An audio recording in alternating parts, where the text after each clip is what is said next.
السلام عليكم. هنعمل وصفة جديدة من وصفاتي. هنعمل الكشري المصري بطريقة سهلة جدا وبسيطة. هقطع البصل جوليان وهضيف عليه معلقة من الدقيق واقلبها معاه كويس، وبعدين هبتدي احمره شوية شوية. ما نحطش البصل كله مرة واحدة عشان عايزاه يطلع مقرمش، فلازم نحطه شوية شوية لحد ما ياخد اللون الذهبي، وبعد كده هنطلعه. الزيت الناتج عن تحمير البصل ده هو ده سر نكهة وطعامة الكشري. الزيت ده هو ده اللي هنعمل بيه بقية الوصفة.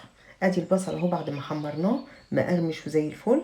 المكرونة سلقتها في شوية ملح ومعلقتين زيت. هصفيها ومش هنحط عليها ولا نقطة مية.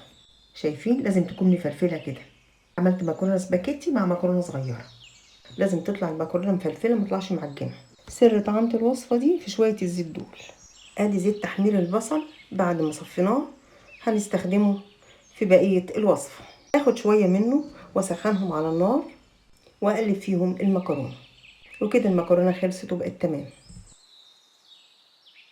العدس لسه على النار بيتسلق. هنعمل في الوقت ده الدقة: فصين من الثوم وواحدة من الفلفل الشطة وشوية من عصير الليمون. هنستعمل ليمونتين تلاتة، يعني شوية ليمون كويسين كده على الدقة عشان الدقة بتحب الليمون. كمان شوية من البابريكا. وهفرم كل المكونات دي مع بعض بالخلاط.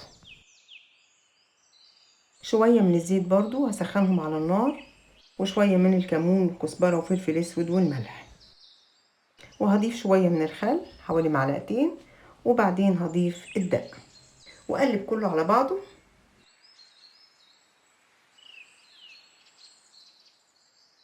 هضيف شوية من الملح وبعدين هزودها شوية مية واسيبها تاخد غلوة على النار. كده الدقة خلصت. هركنها ونروح نشوف باقي الخطوات.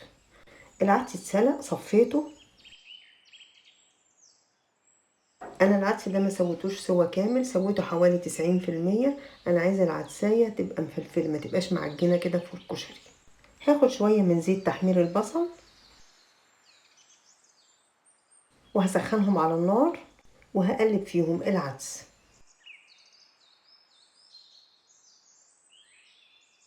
هضيف بعد كده شويه من الكمون، شويه من الكزبره، شويه من الفلفل الاسود، وشويه من الملح، وهقلب كله مع بعضه كويس قوي. وكده العدس بقى جاهز معانا. هنبتدي نعمل الرز. نفس الزيت بتاع تحمير البصل هاخد منه شويه وهحمر فيهم شويه من الشعريه لحد ما ياخدوا لون ذهبي. بعد كده عندي رز مغسول ومتصفي هضيفه على الشعريه واقلبهم كده كويس واحطهم على النار لمده دقيقتين 3 يتشمعوا. بعد كده هضيف له ميه مغليه وهضيف الملح. الميه يا دوب سنتي واحد فوق مستوى سطح الرز. انا عايزه الرز ده يطلع مفلفل. اول ما تنشف ميته ههدي عليه النار واسيبه يتردد براحته. ادي الرز اهو بعد ما خلص.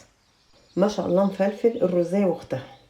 انا من انصار ان اطبخ كل حاجه لوحدها، عشان لو فاض عندي شويه رز اقدر استغلهم جنب شويه خضار، ولو فاض مكرونه اقدر اعمل لهم شويه صلصه ويتاكلوا لوحدهم كده عادي. هنعمل اخر حاجه اللي هي الصلصه. شويه من الزيت بتاع تحمير البصل وهشوح فيه شويه من الثوم المفروم. انا هشوح الثوم بس مش هديله اي لون، يدوب بس ريحته تطلع. هضيف معلقه من الخل واضيف بعد كده عصير الطماطم. الطماطم دي انا حاطه عليها معلقه من الصلصه. هضيف معلقه صغيره من السكر. هحط شويه من الفلفل الاسود وشويه من البابريكا وشويه من الكمون والكزبره وهسيبها تتسبك على النار. هضيف كمان شويه من الملح. بعد ما اتسبكت هزودها حوالي كوبايه من الميه واسيبها تغلي على النار.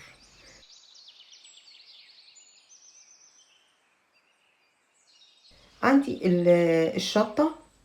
هحط شويه من الشطه البودر وهضيف عليهم شويه من الصلصه اللي احنا عملناها. وادي الدقه غرفناها. نبتدي نغرف طبق الكشري. احط مكرونه ورز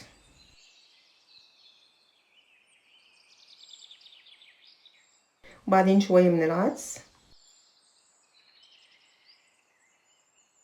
هحط كمان شوية من البصل المتحمر.